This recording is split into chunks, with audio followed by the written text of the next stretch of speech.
If I were to start learning Chinese again from absolute zero, knowing everything that I know now after speaking it for 8 years at an advanced level, I would change 8 specific things that will make you learn Chinese faster than I did. Stay tuned and watch this video till the end because I'm also going to talk about one mistake that 99% of Chinese learners make that keep their progress stuck. So, without further ado, I will give you my exact blueprint to reach fluency. Now, step number 1, you have to master tones. Now, in Chinese, we have 4 different tones plus 1, which is neutral. The thing is that many Chinese learners, they tell you, no, I'm not going to waste my time learning tones because at the end of the day, people are going to understand me. It is true at a certain extent because if you want to stay beginner in Chinese forever, then you can also decide not to learn tones. But if you want to become an intermediate or if you want to actually become a pro, like advanced level, then you have to master the tones. Let me give an example. If I say Cai means guess, Cai means money, Cai means step on, Cai means vegetables. So you can see how the meanings change according to the tone. Now I will tell you a funny story to make you understand how important tones are.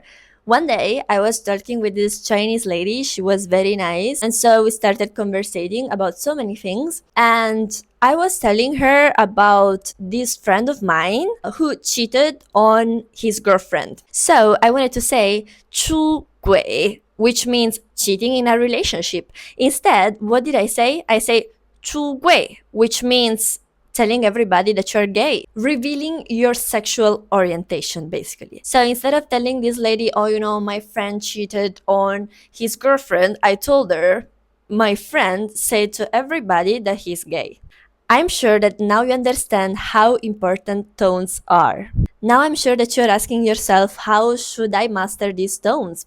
Actually, it's very easy. You just have to listen to an audio and you have to repeat a lot. Repeat, repeat, repeat. And I have videos where I teach you Chinese words with a Chinese native speaker. So you can check them out later. First, let's move on. One thing that is very important before you dive into the grammar and many other things is, of course, pinyin. Alessia, what is pinyin? Pinyin is a system that represents Chinese sounds using the Roman alphabet. Basically, it's what Chinese kids use to pronounce Chinese words. For example, take this character.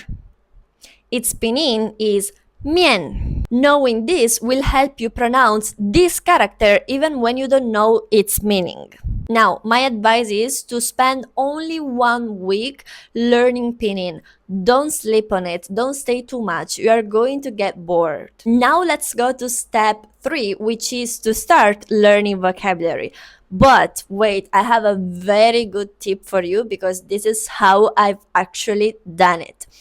You shouldn't rely on your book, on your textbook. Instead, you should go on the internet and download the HSK list. HSK 1, 2, and 3 in order to start.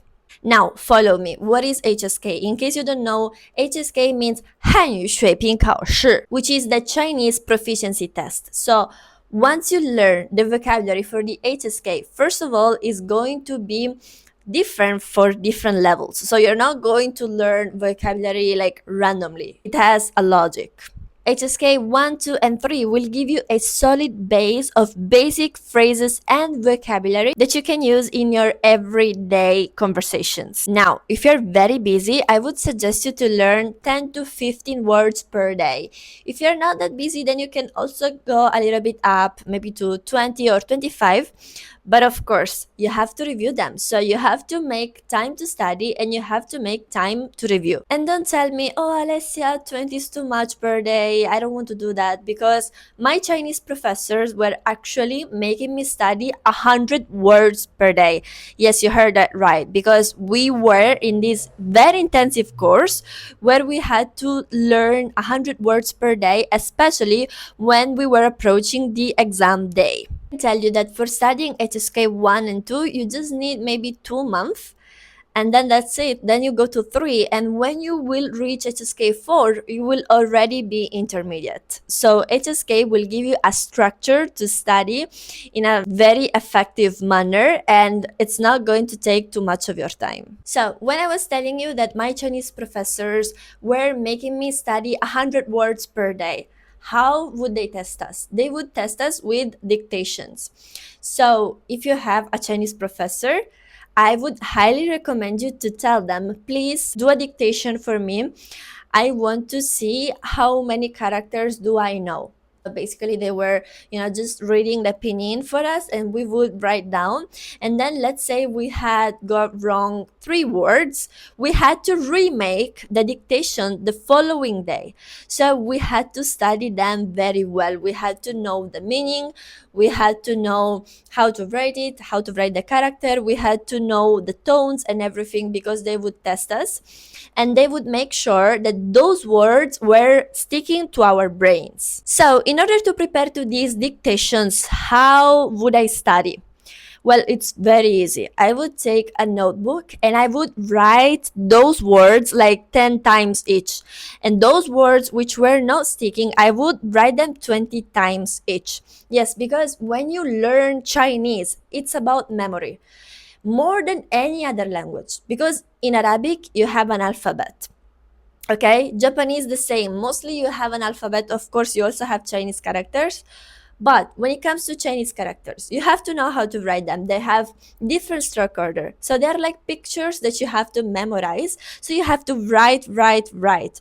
It's like a lot of work. And I tell you something, I was doing this copy paste method, which means like I would read a character and I would write it 10 times, because one day my professor, she was asking me like characters, and I would tell her the meaning. But then she was like, okay, write it down.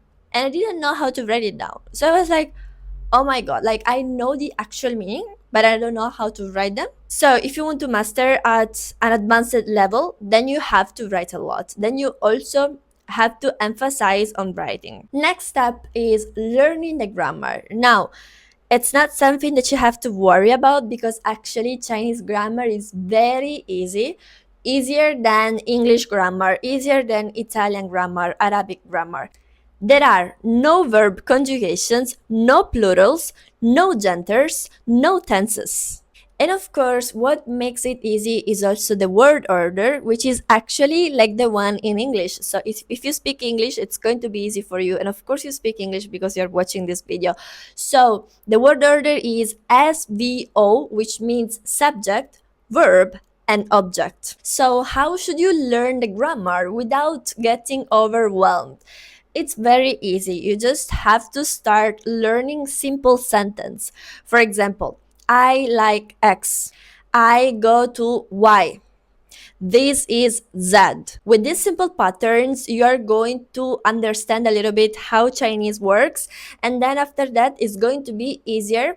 Plus, you're going to be ready to start small conversations, which is amazing. And of course, you don't want to learn grammar like here and there. You want to use a textbook and stick with it. Actually, for me, I was using 2 textbooks because I had 2 teachers. So they were using different textbooks, which is very good, because like you can read one book, and if you don't understand that one, then you can read the second one. So it can give you 2 perspectives, 2 different ways of explaining things. So you might even try this, to buy 2 different books and try to understand how the grammar works. Now, it's very important for me to explain you one thing, which is learn more vocabulary, focus more on the vocabulary, but not on the grammar, because the grammar is very easy and the vocabulary is very important. You have to learn thousands of characters to speak very well Chinese, to understand Chinese people. So don't worry about the grammar. Put 80% of your energies, 80% of your time on vocabulary, and 20%, even less, on grammar. Step number 5. After you've been learning Chinese for a few weeks, you have already mastered pinyin, you already have maybe 300 characters inside your brain, you have very basic grammar structure. What do you have to do next? This is something that not everybody does, but I have done it and it has worked super for me. So this is why I want to recommend this method to you, which is to use the HSK simulation for you to improve your Chinese faster. Now, let me explain a little bit. As I was telling you before, HSK is the Chinese proficiency test. If you test HSK 5 and you pass it, then you are able to attend a Chinese university, maybe in Shanghai or Beijing, or you could also go to China and use Chinese to land a job, which is amazing. So ideally, if you want to go further in Chinese, you have to take at least HSK 5. The maximum is HSK 6. Before taking any exams, of course, you're going to prepare yourself, and of course, you're going to simulate the real exam. This is why you're going to use Google, you are going to download this HSK simulation test, and then you're going to do the 3 parts of the test. So, one is, of course, listening, reading, and writing. Yes, we have zero speaking on this, but it's not a problem. It's already very good, the fact that we already have 3 aspects of the language that we can actually practice. Now, if you want to use physical books instead of using PDF, you can also go on Amazon and you can buy them from there. So, just to give you an idea, I started using this HSK simulation after 1 month of learning Chinese. So, on the second month of learning Chinese, I started with HSK 1, then 2, then 3, then 4. After 4 months, I've actually passed HSK 4, the real test. The real test. I went to take the real test, I passed it. And after 8 months in total, I've passed HSK 5, which is amazing, which then has allowed me to study in Shanghai in university. I want to give you this extra tip, which is my absolute favorite, which is to open a Chinese social media account. Now, I'm pretty sure that if I tell you to open an Instagram account, you're going to be, oh my god, I'm so shy. I don't want my family and friends to see me. It's fine. You can open a social media account in one of the Chinese apps. Because as you might already know, Instagram, Facebook, this kind of apps, they're not available in China. They have their own social media like Bilibili, like Xiaohongshu, like Douyin, which is the equivalent of TikTok. Now, what is going to happen is that if you're going to download one of these apps and you're going to put your photo, if you have a face like mine, if you're white, if you have big eyes, Chinese people are going to go crazy. You're going to go almost viral. I can tell you that 2 years ago, all of a sudden, I was like, you know what? I want to try to post on Xiaohongshu and I want to see how it goes. So I posted there for 15 days, and in 15 days, I gained 2,000 followers. In 15 days, 2,000. Because you can write about whatever you want. This is going to help you a lot practicing your Chinese, writing and reading, whatever it is. Even listening, because you're going to watch videos there. One of the biggest traps in language learning, of course, is moving forward too fast without reviewing. Studies show how we forget 70% of the new information that we just absorbed within 24 hours. So let's say you learn 10 words. If you're not going to review them, after a couple of days, you're going to remember only 3 of those words. Now, I'm not going to tell you to use flashcards because, to be honest, I have never used flashcards to learn Chinese, but I've used flashcards to learn other languages. So in case flashcards is not for you, you can actually do spaced repetition in the same way that I was telling you before. When you write down one character 10 times, you can also do it in a spaced repetition, in the sense that you are going to do it again in 2 days or 3 days. You are going to interrogate yourself. How do you say school in Chinese? And then you write 学校. So you can actually have a list of English words, and then you go through that list of English words by yourself and you try to remember how to say those English words in Chinese. Let's say today you're learning 10 new words. Just try to add 5 words which were very difficult for you to memorize yesterday, so that you can review and learn new things at the same time. One very good tip that I want to give you is to teach somebody else what you're learning. So, for example, I use my mom because let's say I tell her one word. She's going to repeat it so many times that I have to repeat it to her so many times before she's going to nail the pronunciation, which is very good because you have to repeat that word so many times. It's going to be a very funny process. It's going to actually stick to your brain more than any other words. Now, if you want to learn Chinese at an advanced level,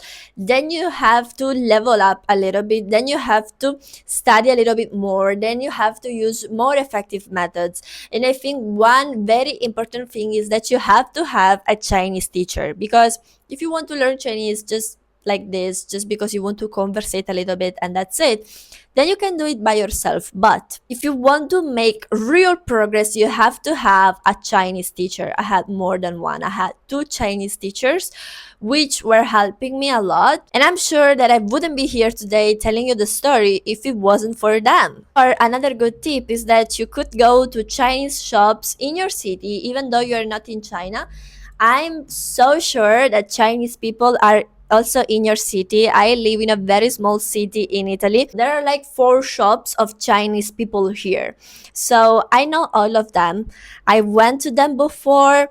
I told them like, look, I speak Chinese, and they're so happy to speak with me. We have become friends. Sometimes we go for a coffee together. They are very nice people, and they really appreciate when somebody is trying to learn their culture and their language. Of course, you have to remember that you are the one who needs help. So you are the one who should reach out to them. Of course, if they reach out to you, that's even nicer. But you have to try to go out of your comfort zone, especially if you're a little bit shy and timid, and go get what you want, because people are not going to come to you most of the time. Now, when you talk with them, try to prepare some topics in advance. Try to prepare what you want to tell to them, because maybe like this you're going to practice with even more effectiveness. Ask for feedback. Ask like, what do you think about my pronunciation? What should I improve? Can you please tell me how to say this word? Can you please teach me how to write this character? You can even ask them if you can actually record the conversation that they are going to have with you, so that then you can go back home and you can re-listen to what you have said to them. You can actually understand where the real mistakes are. And of course, don't be afraid of making mistakes. It's very normal in the beginning, and those mistakes are going to teach you how to improve.